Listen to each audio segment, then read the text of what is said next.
your boy Crypto Blood, and welcome to another Kicking It session. And today I've got one of the founders of Loyakk Vega, a very interesting startup here. They raised 16 million, I believe, last year. We're going to get into the details of this project. They got some serious things they're doing in the industry, and I definitely want to cover this. So I want to welcome Sadiq. How are you today? Excellent. Doing great. Thank you. Yeah, great. Finally, we had some hiccups there last week. We finally got you on, and I'm glad to definitely have a chance to talk to you about the startup. Before we get into things, though, give me some background about yourself and how you got into crypto and what led you this far down the rabbit hole, really. Absolutely. So one of the main thing is Loyakk. The solution that we have is an enterprise solution that we deal with large enterprise customers. Mm-hmm. And the whole team comes from an enterprise background. Mm-hmm. So Salim and myself, we have worked with companies like IBM, SAP, large blue chip enterprise organizations, and led sort of business units within those organizations worth billions of dollars. Mm-hmm. So we have come from a point where we have done this on a large scale previously, mm-hmm. and we looked at the solution that we have right now because we could see that there was a big gap in the market in what we were trying to do. Mm-hmm. And hence coming down the blockchain route to be able to help meet the requirements and that gap that existed within the market right now. You know, one of the questions I've had since I did a couple of drops for you guys on my channel promoting the company up to this interview here. What does Loyakk Vega mean? Tell me what that is all about. I was always curious. I wanted to ask you about that. It's not something specific. I mean, we started off with a specific product in mind, and as we developed the solution, and one of the things that I guess that we find a bit different from most blockchain-based solutions is we were driven by our customers. Mm-hmm. So once we looked at what the product was, we looked at some specific capabilities that were there, and one of the things was being able to easily communicate. And an example of that was yakking, and hence the Loyakk name came along. But we grew from that overall concept into a much larger solution. You know, one of the main points that I talked about in one of the promos I did for you guys was that you were under the radar. You were an under the radar company. So highlight why Loyakk is an under the radar company and why, you know, you think that people probably are sleeping on the magnitude of what you guys are looking to do, which is based around data, correct? Absolutely. Absolutely. So yeah, I guess one of the things that being under the radar was the solution that we have, not a lot of people, the ordinary retail investor would understand, because it's to do with confidential data, highly sensitive data that large organizations that we currently have customers that you can see up on the screen, SAP, Infosys, Abbott, Novartis, all these guys, they transfer and share very sensitive data within their ecosystem of trusted organizations that they work with. So this would be their partners and so on. So this is not going outside of the trusted network, still within the trusted network. And there is a big gap in the sense. A very simple example that a lot of people understand is if I have some financial data in an Excel sheet, most of the time what they do is they zip it up, password protect it, and email it to the other organization.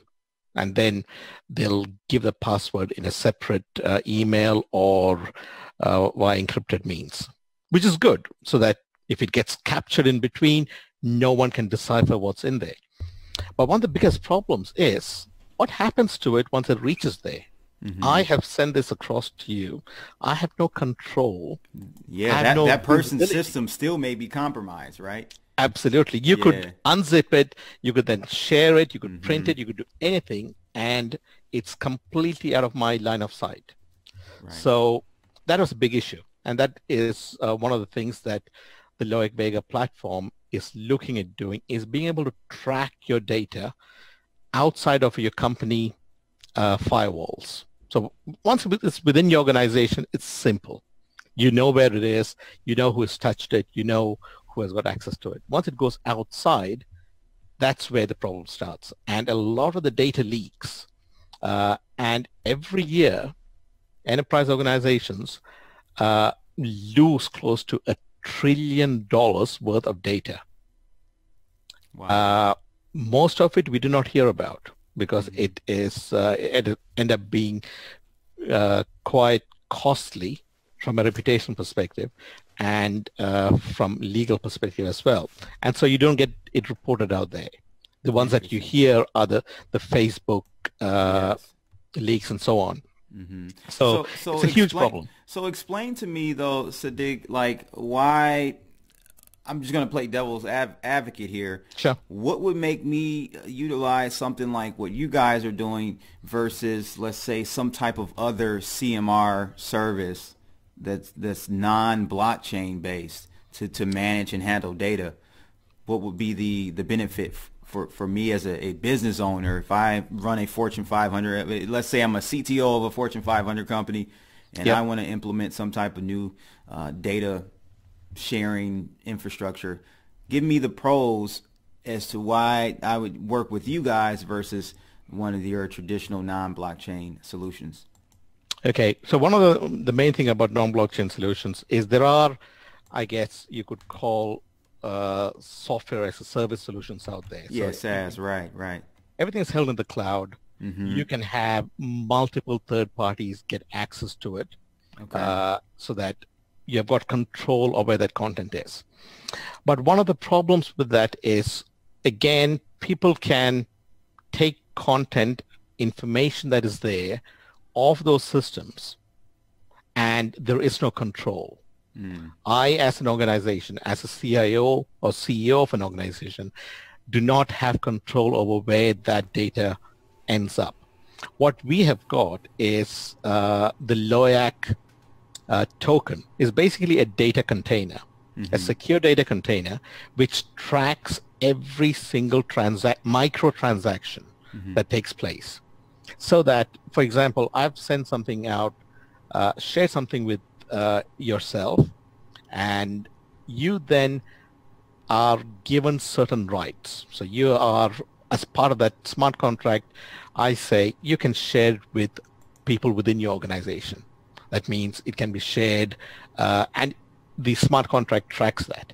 Now, if the smart contract sees that it is being emailed outside of your organization, the rules within that can immediately kick in and cut access to that content straight away. Nice. Right? So what you're doing is you're protecting it based on business rules. And at the same time, you can have a big dashboard. We can look at it and see where all that data is at any one point in time. Who has got access to it? Who has opened it? Who has made changes to it? Everything is tracked. Now, we are talking about a private blockchain, so it's not a public blockchain. Right. Enterprises do not like their data being out there in the open. Yeah. I talk about that all the time on my channel. Like, now that the blockchain industry is maturing, we can see a clear direction where we're going with enterprise blockchains and maybe, let's say, your public blockchains like Ethereum and EOS Absolutely. Or something like that. So yeah, I agree with you. So there would be a high demand for your service in enterprise sector, right? Yeah, I mean, let me give you a good example. So one of the organizations that we are working with is Nissan Motors, one Okay. of the largest car manufacturers in the world. And it happens to be also that Tony Thomas, who is the global CIO for Nissan, is on the Loyakk board. And the reason he's there is he wants to influence the vertical solution that we're building for the automotive industry to be able to solve some of the problems they have. So his issue is, and there's just a very simple, specific thing. When they are creating a prototype, so they're creating prototype cars all the time. Mm-hmm. When they're creating they have a multitude of designers, consultants, third-party contractors that are working on these designs. And would you believe it? They've got close to about 125 third-party organizations as part of designing and building a prototype. Now, that is highly sensitive, and this is what he said. It's highly sensitive data and information, designs, that is being transferred back and forth between multitude of organizations. Mm-hmm. One issue is who has got the latest version of the truth. Right. The second thing is it brings in a lot of inefficiencies in the entire process. So it takes them about 18 months to have a concept car out. Yeah. Using the solution that we're talking about, they can reduce that by a significant amount. I never thought about versioning. I never even thought about versioning. Oh yeah, I mean that is one of the biggest biggest problems that is out there. Especially if you've got, think of a design which has got multiple layers. You've got Mm-hmm. the mechanical part, you've got the electricals, you've got the autonomous part in between, and all that goes into it. And you've got different design organizations working on different parts of it.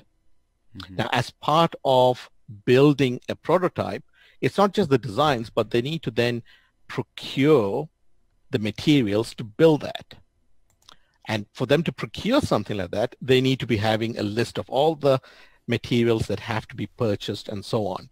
And that can't happen till the design is complete. What we are able to do is streamline all of that and significantly reduce the time required to get to the end product. Interesting. So you guys actually have some clients that you're working with currently, is that right? Absolutely. Yeah. So can you share, disclose that? Sure. So we have got Infosys, Mm-hmm. huge billion-dollar IT organization that are using our platform for their customers. And they have very specific needs where they're looking at being able to share information within an ecosystem of, say, 30 to 40 of their partners.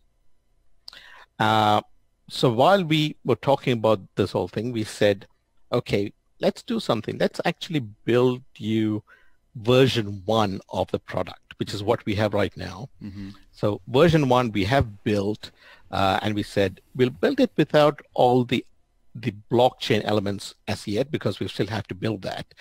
And so we built it on a standard database. It's hosted on AWS.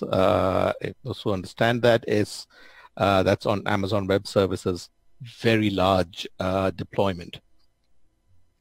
And we built a solution for them to be able to share information in a very secure way with their ecosystem of suppliers and third-party consultants and so on. And they loved it. Mm-hmm. We have got SAP, the largest software provider in the world, $30 billion company, using our solution. The reason for that is there is a gap there for them to be able to share information securely within their ecosystem of suppliers and partners that they work with. And so these organizations are using our current solution, and we have built a significant amount of the blockchain elements and the DApp elements of it. And we are looking at, by about Q3 this year, we should have the actual product out there for them to then migrate from the existing platform onto the blockchain, which is the Vega platform. Nice, nice. So, with that being said, what are your plans for GDRP? I know that plays a big part. GDPR, I'm sorry, plays Yes, a big that's right. part in privacy, right? Especially in the EU. So, is this something you guys are thinking about? Are you integrating this? Yes. So one of the things, being a small startup, if you can call it that, we focused very much on very specific vertical solution, and which is what we are doing at the moment with which is the enterprise relationship management. But the underlying technology that we have enables us to be able to tackle the GDPR. And for those who don't know what GDPR is, basically within the European Union, there has been regulations being brought in since May last year saying an organization is only allowed to hold data for an individual or other companies for a specific amount of time. And there's also privacy if you've got financial information or someone's private information. Me as an individual can demand that that information is deleted from their systems, and they should be able to comply with that. And organizations that cannot comply with that can get hit with massive fines. And it works at roughly about 4% of the turnover of an organization. And recently you've got Facebook that have been hit with somewhere close to about 80 million. You've got Google that have been hit about the same sort of thing. And what we are doing is the solution that we have actually tackles it right from the bottom. So if you think of, and we have had this where organizations have spoken to us. So one of the largest security firms in San Francisco, in Palo Alto, approached us and said, look, we've got a problem where we've got data from our customers, and because we can't track where that information might be, there is no way that we have got the ability to delete information if we are asked to. Because if it's held within our data centers, easy. We can find it, we can delete it. If it's held within third-party providers, this is one of the things that happened was an organization said, we have finished our contract with you. We would like you to delete all the information you have about us. And they said, understood, done. But 2 months later, they get an email to multiple people within that organization coming from the company. And they were stumped because this information was held by a third-party marketing partner within a marketing platform.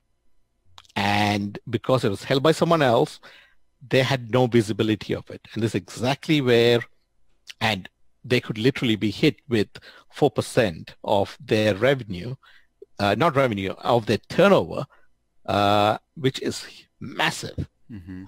And what we're doing is being able to track that and being able to find out where that data is without still looking at it regardless of your boundaries. So you could have it in any way you want.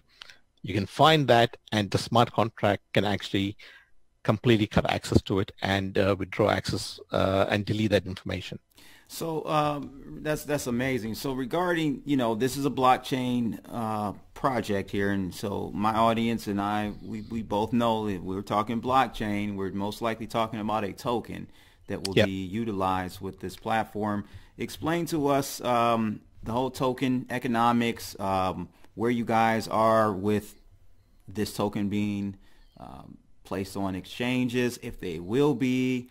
Kind of give us that whole rundown, and how will your end user, your client, utilize this token as well? Yeah, so very good question. So if you think of a company like SAP or Infosys,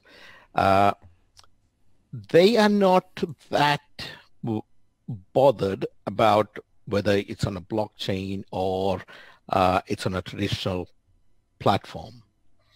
They're not bothered a lot about the tokens either.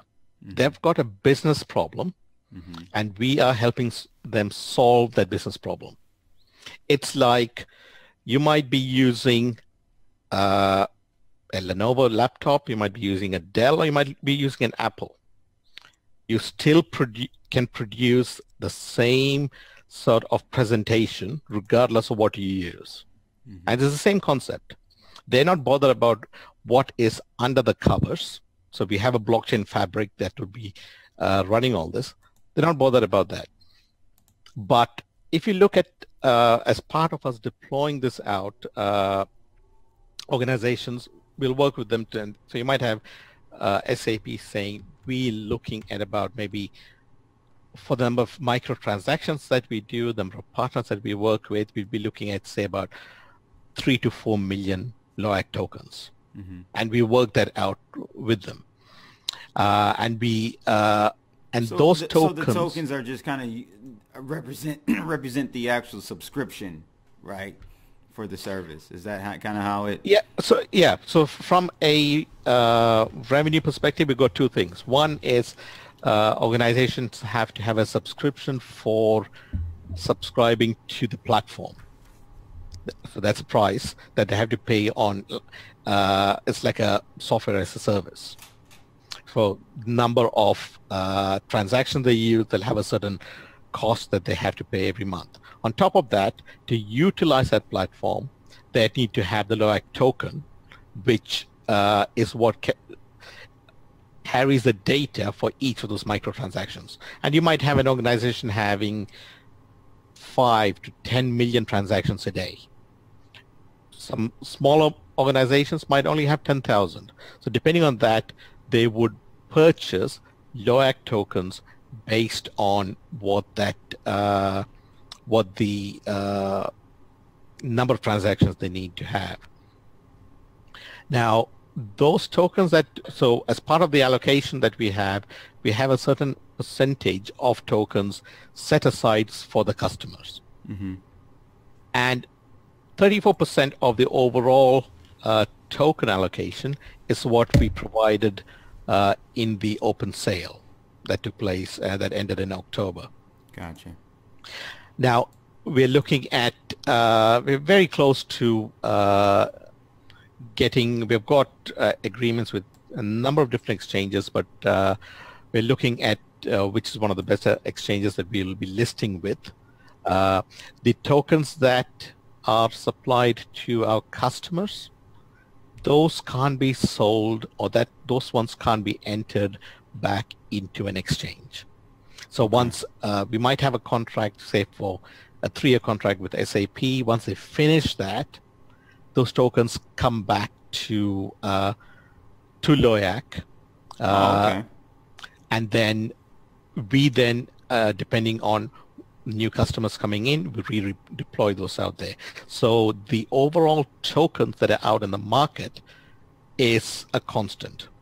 Now, as we grow, and we're seeing this will be over the next 12 to 18 months, the reserve that we have of tokens will get depleted as we get more customers. More transactions, they need more tokens. So that is when we will be purchasing tokens off the open market and providing it to customers. Think about, and I think enterprise customers, it might take 5-6 years before they get there of them actually going and purchasing tokens from an exchange.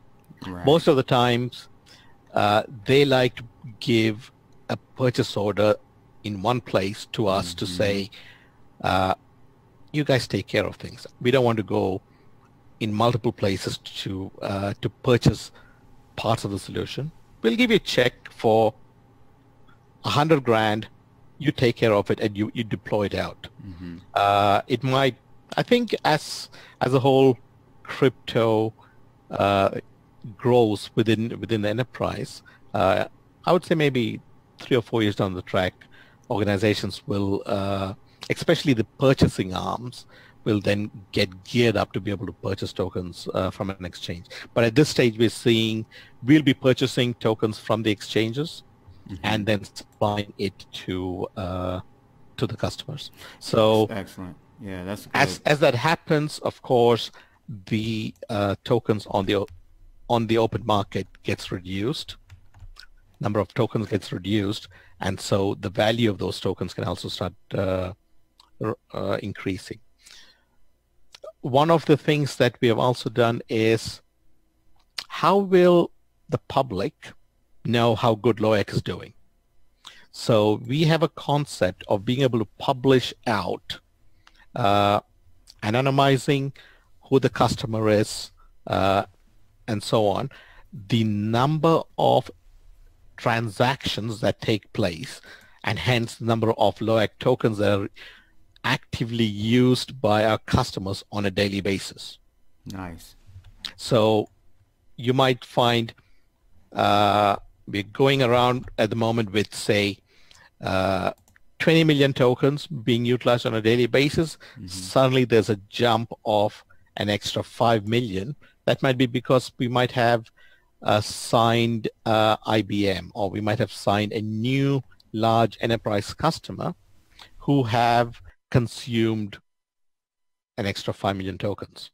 And those 5 million tokens we would have then bought off the market and supplied it to them. So that way there is transparency of how successful Loyakk is as an organization, and hence being able to reflect that on the open market. Oh yeah, that's a very realistic approach, and I like that. I think that's going to work pretty well for you guys. As you stated, I don't see corporations, enterprises going out doing it themselves. You know, they'll request that you guys could kind of take care of that.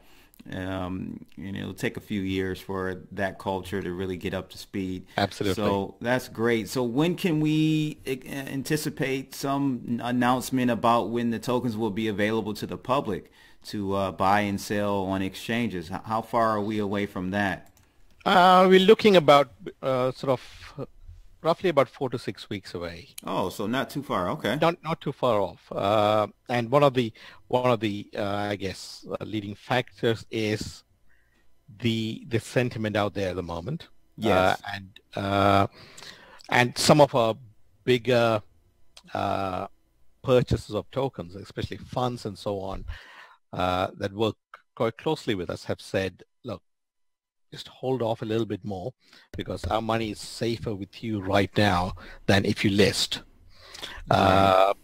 Because we have seen it, a lot of really good projects have listed, and although they've had a lot of support, because of the sentiment out there, things have just dropped, and we just don't want that to happen, especially for those purchasers who have who put their faith in Loyakk and the product that we have. And we're doing quite well from customer perspective, from a revenue perspective, and we've had, I guess in the last 3 to 4 months, we've had a huge increase in demand. Yeah, so that's for existing solution. Yeah, that's great, man. I think holding off, timing is everything in business, and that's great that you guys are waiting. I think we're seeing a nice pop in the markets. I think we may have seen a bottom, so the Absolutely. next 4 to 6 weeks just sounds perfect, to be honest with you. So That's great, Sadiq. Any last minute thoughts? Kind of tell us what you guys are looking to do for 2019 and going into 2020. Yeah. So one of the main things is by Q3 is have the product complete. And what we are doing is, although we've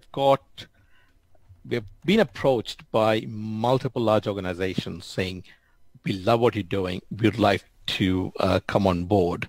We're sort of holding things back, saying we have sort of earmarked 10 customers that we have, 5 customers that we have right now, plus 5 new customers that we will onboard once we have the Vega platform up and ready, so that we can test those. We can make sure that we iron out any issues that might be there before we then go all out and take on new customers. So I can see that by end of this year, we will roll this out in Q3, and Q4 we'll roll this out to our existing customers. And by the end of Q4, we should then start our full-on marketing program to start attracting new customers and onboarding new customers as we move along.